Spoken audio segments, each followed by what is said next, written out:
visto, pero pues estas amenazas cómo caen, incluso ven los medios del buque inundible cómo están acá, ¿no? Y a la prensa israelí está furiosa porque Trump había elegido las negociaciones en lugar de otro bombardeo. Yediot Aharon, que es Aronoff, también puso a Trump en primera plana, arrancando pétalos de una flor iraní, atacando, no atacando, atacando, no atacando, bajo un titular que se reduce como "nos volviste locos". 6 meses de bombardeos más intensos desde la guerra de Vietnam no han hecho que Teherán ceda ante ninguna exigencia, y los más enojados por la pausa son los mismos que habían prometido que así sería, ¿no? Y amigos, vean, mira, apuesto todo a que nunca pasa nada, ¿no? Y ahí vean aquí Pepe Escobar, que es lo que comentaré. It's even in the MOU, but different people are interpreting it differently. Gente lo ha interpretado el memorándum de entendimiento in a more discreet way, en una manera más discreta, in a more fog of war, en una ambigüedad de la guerra. Pero esto que estamos viendo después de esta llamada de Nagash, ahora está claro. Ahora es su doctrina, de su objetivo estratégico número 1 de Irán ya es sacar a Estados Unidos todas las ramas de las bases militares en Asia Occidental y alrededor de Asia Occidental. Esto es bastante serio. Ellos no van a retroceder. ¿Por qué? Porque ahora están confiados de que tienen todas las cartas. Y ellos son los que al mismo tiempo pues son los que están manejando el reloj. A ver, para los historiadores, para que se den cuenta, en este siglo, ¿cómo puede suceder esto? Esto es algo que te vuela en la cabeza. ¿Cómo llegamos aquí en estos pares de meses? Porque, ¿sabes qué? Yo creo que esto lo vamos a seguir estudiando por siempre, ¿no? It will be like the new Peloponnesian War, you know. Really. In the 24th century, they're still studying how Iran. Porque se los puedo apostar, en el siglo 24 van a seguir estudiando. Weeks and months. En semanas y meses ganadas. And the Russians, y los rusos, Mario, no te olvides que también ellos están vigilando toda esta guerra con un microscopio, And the Russians are, los rusos always respect siempre han respetado su poderío militar, pero ellos escuchan y están prestando toda la atención debida, ¿no? Not to mention, once again, that Russia and China are supporting, una vez más, que Rusia y China están apoyando Irán tras bambalinas para que tenga por todos los medios necesarios la posibilidad de sistemas de radar, los cometa, chips enfrente de sus misiles, sus drones, para poder también bloquear las comunicaciones. Y los chinos con su sistema de Baidu. Y sabes, esto es otra cosa de lo que obtuve de las fuentes mías pakistaníes, que hubo una mejora en la interacción con el sistema de Baidu que les está prestando China, ¿no? Entonces imagínense, por eso ¿cómo lograron tener la asertividad para haber atacado estos puntos, estas bases que se supone que eran secretas del aparato de inteligencia de Estados Unidos en la región? ¿Cómo es que un dron, dos drones entraron en el mismo punto, uno para abrir el boquete y el otro para llegar? Y bueno, ¿a quién se torció, no? Entonces es parte de donde están desesperados en todo este contexto. Y vean lo que dice el Comando Central. Miren, han actualizado este balance del bloqueo a Irán. Hasta la fecha, estas fuerzas estadounidenses han rechazado 44 buques mercantes, han inmovilizado 2 que nos atacaron, no atacaron estas normas, y abordaron otros 2, porque incluso pasó uno que fue por el lado de Irán con las nuevas reglas y Estados Unidos fue el que se comportó. No sé, es nuestro bloqueo, ¿no? Entonces, amigos, mira, así las cifras siguen aumentando desde que se reanudó el bloqueo a mediados de julio. Los buques que se dirigían a puertos iraníes o salen de ellos están siendo detenidos, inspeccionados o enviados a otro lugar. Hay algunos que han sido inmovilizados por negarse a cooperar.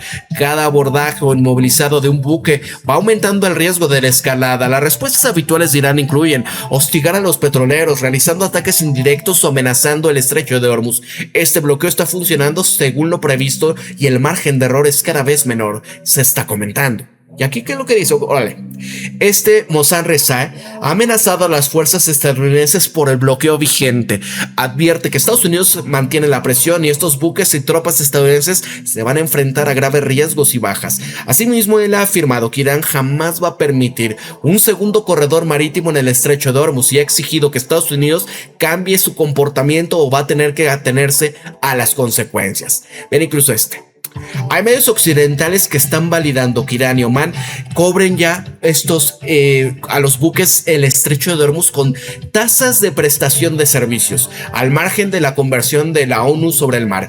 Y es que el imperio prepara un terreno mediático para la derrota ante Irán. Financial Times está poniendo, por ejemplo, a países que ya los cobran, Turquía y Dinamarca, que es firmante del Convemar. Añade que Gran Bretaña y Francia pueden también hacer lo mismo en el Canal de la Mancha, firmantes ambos del Convemar. También al mismo tiempo está omitiendo despectivamente de este futuro cobro a España en el estrecho de Gibraltar, revelando la nula capacidad de soberanía que los británicos consideran a España. Y vean, fue atacado, ¿no?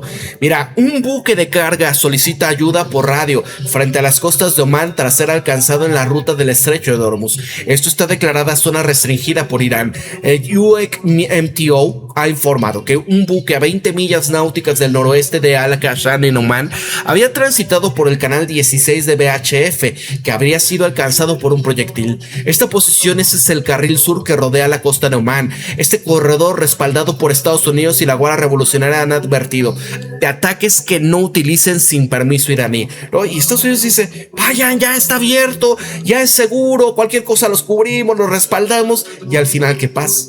Esto está sangrando Estados Unidos. Incluso ven acá el tema de la situación de China, porque mira, el único país que está ganando esta guerra contra Irán nunca ha lanzado un solo tiro y ha comenzado a prepararse para este preciso momento por allá del 2012. Peter Alexander ha vivido en Shanghái durante 30 años y siendo uno de los últimos analistas occidentales que aún residen allí. Este panorama que describe debería de dejar a Washington helado, porque mientras que Estados Unidos está agotando sus reservas y su chequera, China ha pasado más de una década acumulando reservas por encima de sus necesidades y ellos han construido la mayor capacidad de refinación del planeta. Han terminado un ferrocarril desde China hasta Teherán, que entró en funcionamiento un año antes de que comenzase a caer las bombas. También este último imperio que construyó un ferrocarril similar para poder acceder al petróleo de Oriente Medio desencadenó una guerra mundial. Y Peter repasa también esta historia como una advertencia. Luego viene su pronóstico. Mira, China se está preparando para poder hacer con Irán exactamente lo que hizo con Irak después del año 2006 y lo que eso significa para las dos civilizaciones más antiguas del planeta, unidas por Asia, y además la historia del mañana que su bandeja de entrada se inundó de correos electrónicos furiosos sobre su nuevo modelo de inteligencia artificial de China y lo que todos pasaron por alto 18 meses antes. Su frase de despedida merece estar colgada sobre cada escritorio de Washington: la unipolaridad abandonó a Estados Unidos hace mucho tiempo. Y había algo, ¿qué es? Creo que, no sé si DeepSeek u otro modelo, dice, es 1/10 de las necesidades energéticas de Claude, ¿no? O creo, no, de Anthropic. Dices, o sea, ¿eso qué significa? Que no necesitas tener tanta potencia, tantos centros de datos. Incluso hasta Elon Musk estaba riendo con una caricatura el día de ayer, ¿no? O sea, ¿cómo era la inteligencia artificial antes, no? Y ponía todo el desarrollo y cómo tratar de mejorar, tratar de ir puliendo poco a poco todo esto para que funcione con menos recursos y demás, ¿no? Y dice, ¿cómo es ahora? Escala más, compra más memoria, compra más centros, compra más chips y demás. Ahora vean esto. Trump solamente logró un éxito militar parcial y ahora tiene que encontrar la salida antes de que Irán convierta el estrecho de Hormuz en un desastre a mediano plazo.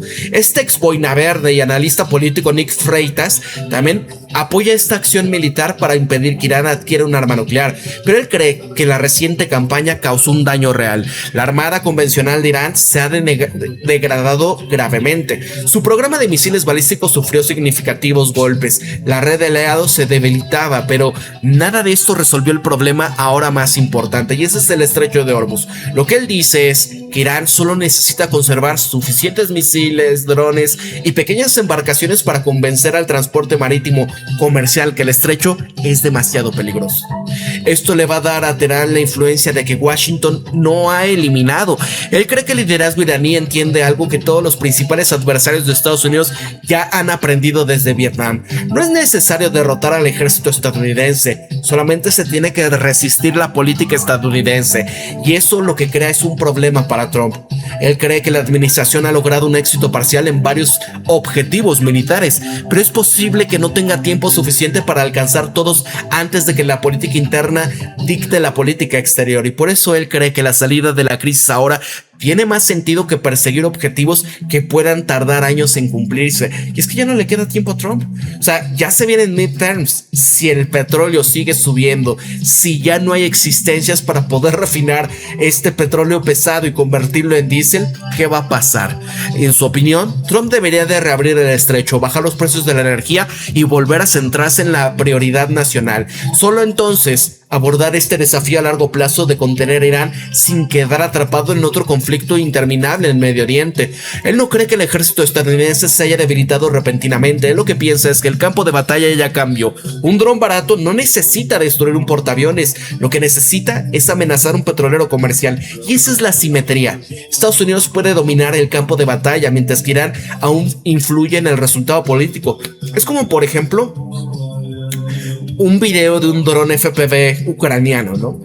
Y ves cómo van desde el aire y hay un convoy con tanqueros rusos, pero patrullados por militares, ¿no? No importó, llegaron, ¡brada, boom! ¿Qué quiere decir eso? Es la asimetría, ¿verdad? Mira, Teherán está rechazando la nueva propuesta estadounidense sobre el estrecho de Hormuz. Al-Mayadeen afirma que Teherán ha rechazado su última iniciativa estadounidense, insistiendo que el estrecho de Hormuz no se va a reabrir por completo antes de que termine la guerra. Este informe aún no ha sido confirmado, pero vean acá, ¿no? Ahí está aumentando ahorita en estos momentos el petróleo porque pues no hay acuerdo, no están sentados, no quieren los iraníes. ¿Qué confianza tienes cuando Trump ha traicionado la confianza de hasta sus más grandes aliados? West Texas 81, Brent 84,81, ¿no? Y vean lo que dice acá.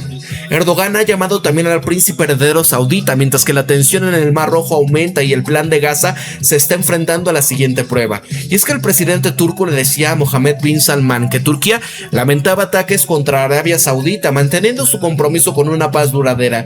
Él afirmaba que Israel debe de seguir también íntegramente la hoja de ruta para poder ir a la segunda fase del acuerdo de Gaza, y que Ankara le está observando atentamente, porque los ataques hutis, las amenazas contra este transporte marítimo que está vinculado a Arabia Saudita, han obligado al Riad a retomar una coordinación de seguridad visible. Incluye conversaciones sobre acuerdos de defensa marítima. Turquía ha dedicado los últimos años a que se establezcan relaciones con el reino tras este largo periodo de distanciamiento. Buscan cooperación comercial, de defensa y una mayor influencia en los acuerdos posguerra de Gaza. Erdogan se está presentando como un estabilizador regional, o al menos intenta, y el príncipe heredero lo que dice es recibir apoyo público mientras sus exportaciones de energía y rutas en el Mar Rojo siguen bajo presión. Detrás del lenguaje cortés se esconde la verdadera geometría. Ambas capitales lo que desean es tener influencia en la siguiente fase de Gaza. Ambas rechazan la escalada incontrolada. Ninguna lo que quiere son grupos respaldados por Irán que dicten también este ritmo en el mar. Y esta llamada es un dato más en el lento restablecimiento de relaciones entre Arabia Saudita y Turquía. Y esto es un práctico proceso, impulsado por intereses que condicionan por lo que la guerra con Irán y la crisis del Mar Rojo les pues deparará en el futuro. Todos están jugando sus cartas. Es como dicen, es como la Primera Guerra Mundial previo a donde se están preparando con sus fichas en el tablero, con sus alianzas personales, con sus intereses, porque esto está cambiando. ¿Qué quiere decir? Estados Unidos ya no es el lobo alfa en la región. Mira, Trump, no habrá cargos, tiene que haberlos. Si alguien va a prestar cargos, nosotros los presentaremos. Tenemos el control total, tenemos algo llamado bloqueo con su armada, lo llamamos el muro de acero de Estados Unidos. No va a haber cargos, ¿no? Porque dice que ya ganó, que ellos controlan el estrecho, que si va a haber tarifas va a ser Estados Unidos el que las va a cobrar y todo. Y pues no. Es el tema de los iraníes y ahí está. Ordenará a las compañías petroleras que bajen inmediatamente los precios de petróleo. O sea, amigos, ya está amenazándolas. Vean acá. Tienen demasiado dinero. Chevron, demasiado dinero. ExxonMobil, demasiado dinero. ¿Qué dice esto? Porque ahora quiere tratar de manipular el precio por lo de las elecciones, ¿no? Vean. Sí, por favor, adelante. Adelante. What was your name before? John Rivers. Go ahead, John. Adelante, John. Two domestic questions. Dos preguntas domésticas, señor. La primera. Chevron, integrated all U.S. just announced record profits. Donde estas petroleras regionales, ¿no? Acaban de mostrar que tienen ganancias récord. Sí, segunda. Es increíble.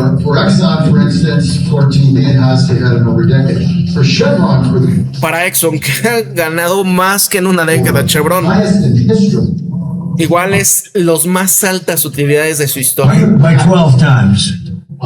You saw that. Yes. ¿Tuviste eso? I don't like it. No me gusta. They're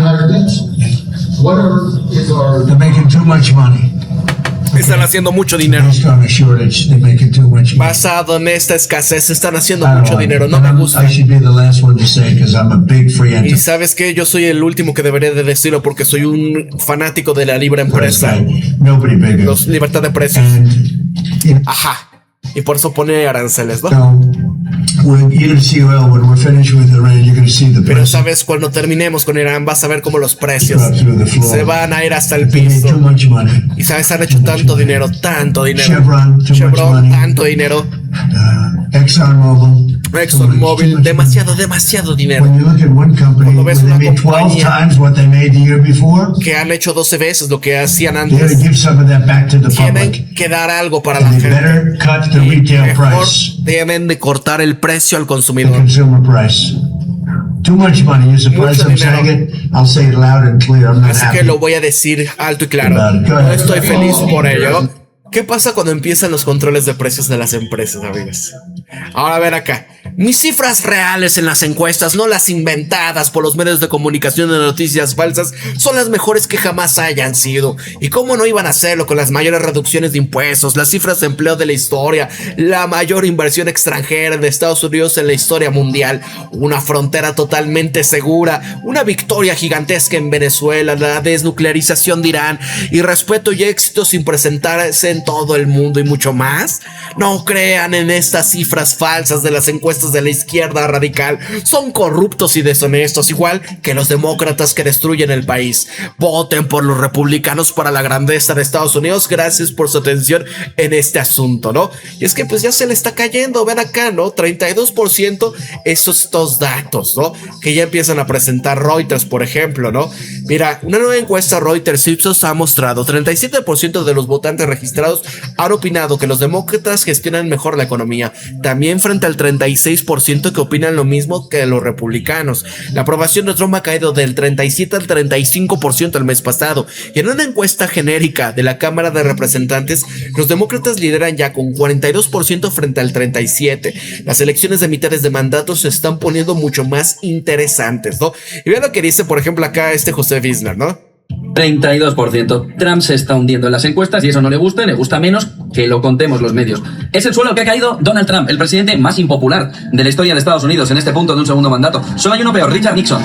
y estaba a punto de dimitir. Esta mañana Trump ha escrito que no nos creemos las cifras, que son falsas, que las inventan los medios de comunicación, pero hay un problema. El sábado canceló el mayor ataque militar desde la Segunda Guerra Mundial, y ese es el detalle que lo desmonta todo. No se cancela una guerra por una encuesta en la que no crees. Aquí está la clave de la noticia. Las encuestas que Trump dice despreciar son ahora mismo lo que está gobernando la política exterior de Estados Unidos, y eso tiene un precio para su cartera. Se lo explico. Vamos primero con las cifras que él dice que no existen. Quinnipiac, 32%, mínimo histórico. UpNorth, 33%, CNN, 34%, The Economist, 34%. No es una encuesta, son consejos, son 4 casas distintas dando lo mismo. Y para dimensionar la comparación, en este segundo mandato, Bill Clinton estaba 64%, Reagan, 61%, Eisenhower en el 58%, Trump está en el tercio. Pero el número que de verdad quita el sueño en la Casa Blanca no es ninguno de esos, es este. Entre sus propios republicanos ha caído al 68%, mínimo histórico. Y solo el 19% dice estar entusiasmado con lo que queda de mandato. 4 de cada 5 votantes de su partido están ahora mismo desenganchados. Cuando pierdes a los tuyos es cuando se cambia de política, y cuando abre el desglose aparece el motivo, porque esto no es un problema ideológico, es un problema de guerra y de bolsillo. Aprobación de su gestión de Irán, 28%, inflación 25%, precio de la gasolina 21%, 1 de cada 5 americanos. Un dato más, que es el que explica el giro del este fin de semana. El 74% dice que Trump no tiene un plan para esta guerra, 7 puntos más que en marzo. Es decir, el problema ya no es que no les guste la guerra, es que han dejado de creer, que sepa cómo salir de ella. Ahora vuelven al sábado con esos números en la cabeza. Vuelvan ustedes. Sábado por la noche, Trump anuncia que cancela el ataque, habla de términos generales de un acuerdo, reapertura del estrecho de Hormuz y desnuclearización de Teherán. Domingo, a bordo del Air Force One sube la apuesta, las negociaciones empiezan el lunes por la tarde. Pero añade una frase que conviene retener: estamos listos para actuar cuando queramos. Pausa, no paz. Y todo esto con el calendario encima. En noviembre hay elecciones legislativas y los republicanos temen perder la Cámara, incluso el Senado. Vamos ahora a lo que nos interesa a nosotros. ¿Por qué la gasolina decide una guerra? Esta guerra empezó el 28 de febrero, hubo un alto al fuego, se rompió y los combates se reanudaron el 8 de julio. Desde entonces el estrecho de Hormuz está intransitable. Por ahí pasaban 20 millones de barriles diarios antes del conflicto. Hormuz cerrado, crudo arriba, gasolina, poniendo una fotografía muy complicada para Trump, un 34% por encima del nivel previo a la guerra. De ahí a las urnas hay un solo paso. Ese es el circuito completo: Hormuz, crudo, surtidor, voto. Y ese circuito es el que ha desactivado la ofensiva. El mercado, por cierto, lo compró en cuanto lo oyó. El domingo, tras el anuncio, el Brent se dejó un 5,6% hasta los $83. El crudo americano un 5,5% hasta los 80.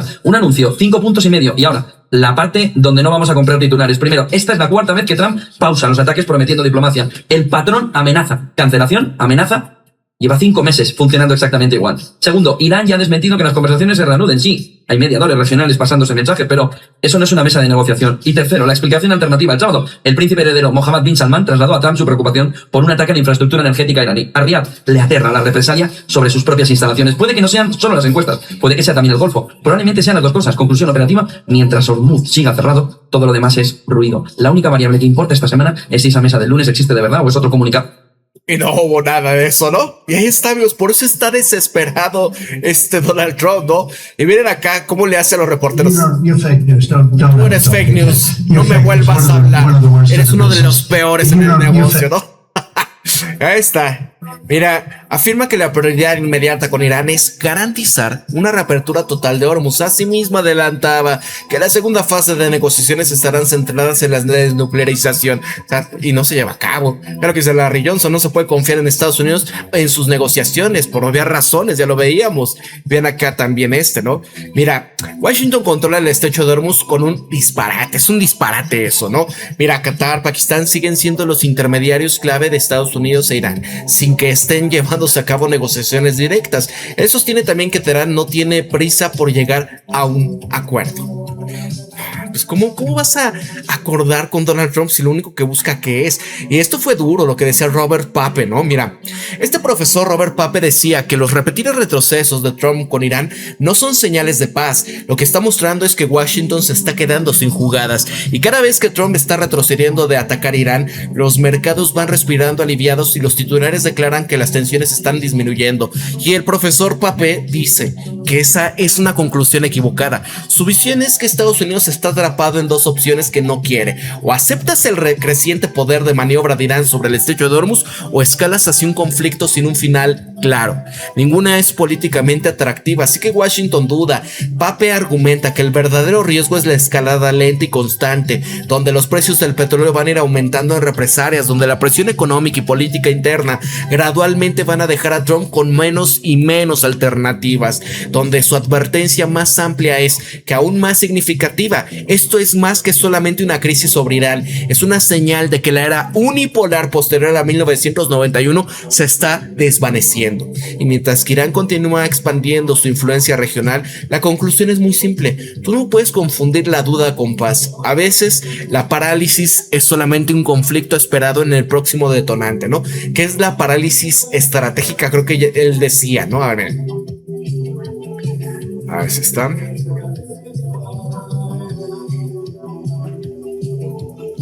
Vamos a actualizar a ver si así ya. Es que tiene errores de la X. In the short term, mira, el término corto get that, para to do something about hacer algo acerca de esto. There's no deal. Y sabes que no hay ningún acuerdo. There's no deal where you're getting a pesar de lo que dice Fox, no hay ningún acuerdo 310 or 350 before the midterm. Para que por lo menos baje la gasolina a 3.50 o 3.15, sino que esto va a seguir aumentando. So he's going to be under great pressure. Así que va a estar bajo mucha presión por este tema de los ataques a la infraestructura. ¿Sabes? Tiene que mostrar que está haciendo algo, y ese es el paso 2 del escenario. Y después está el paso 3, que es cuando Irán presiona el gatillo, pero no nada más es la infraestructura regional. Yo creo que va a ser más calibrado, y de lo que creo que va a pensar Irán para poder hacer un contraataque. Yo no creo va a ser más calibrado, pero la verdadera paso 3 y el que me preocupa es, por ejemplo, Minnesota 2, ¿no? Este ataque, este hackeo que llevó a cabo ellos. Así que a mí me ha estado preocupando esto durante un tiempo. Estamos hablando de la posibilidad de estos ataques de muchas víctimas. Y sabes, este tema de este CEO que hablábamos, Piers Morgan, hace una semana, donde me llamó por un momento antes y ¿sabes? Estabas prediciendo que esto iba a pasar hace 3 días. Dije, no. Dije, por favor, esto no es real. No te estoy dando un polymarket, simplemente te estoy dando las fases en donde se viene. Te acordarás que me estaba muy preocupado contigo, Mario, cuando te había hablado de esto hace unos meses, donde el deseo de la venganza que está deseando Irán y su líder supremo alrededor del tiempo del funeral, ¿no? Que decían, nos vamos a vengar. Incluso sacaron un video donde estaba Melania y el hijo de Trump, ¿no? El chico. ¿Se imaginan? Así que esto es lo que he estudiado, ¿no? El tema de la cuestión del terrorismo. Sino me ha llevado a levantar las preocupaciones de que estos eventos. ¿Y sabes qué pasó la semana pasada? Lo mejor que te puedo decir es de julio 29, donde el New York Times, que con la información que tenía parecía que, de acuerdo a la inteligencia estadounidense, no está todavía confirmado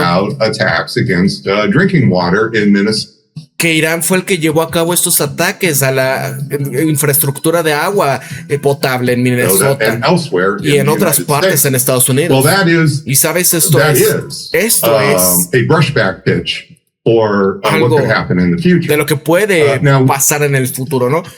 No sé si de verdad esto convenga a Irán, ¿no? Eso ya es un punto. ¿Quiénes son los únicos que llevan a cabo esa clase de ataques contra la población civil, no? Irán no es de esos. ¿Quién sí ha demostrado ser de esos? Y sobre todo el agua, siempre se dice lo que le hacen a los pozos y demás, ¿no?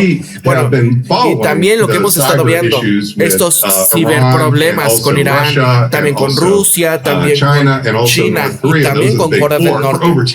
Son los 4 durante 10 años, y al leer la historia dice que la razón que dicen los chicos de inteligencia es que Irán no nada más es por el tema de los objetivos y el timing, sino the word tradecraft is used in the piece, and that is esta cuestión del comercio se está usando en esto, y esta es una señal para pues ver todas estas huellas dactilares cibernéticas donde han estado haciendo esto con estos actores extranjeros. Pero también, y estoy diciendo, one is $6 gas. El escenario 1, $6 el galón de gasolina. Step 2 is Paso 2. Trump pulls the trigger on infrastructure. Trump le lanza o aprieta el gatillo sobre la infraestructura iraní. Targeting, at least to some extent, in Iran. O por lo menos en alguna extensión en Irán. Step 3 is Iran retaliates, but it's not que simply Irán va a retaliar, pero no simplemente contra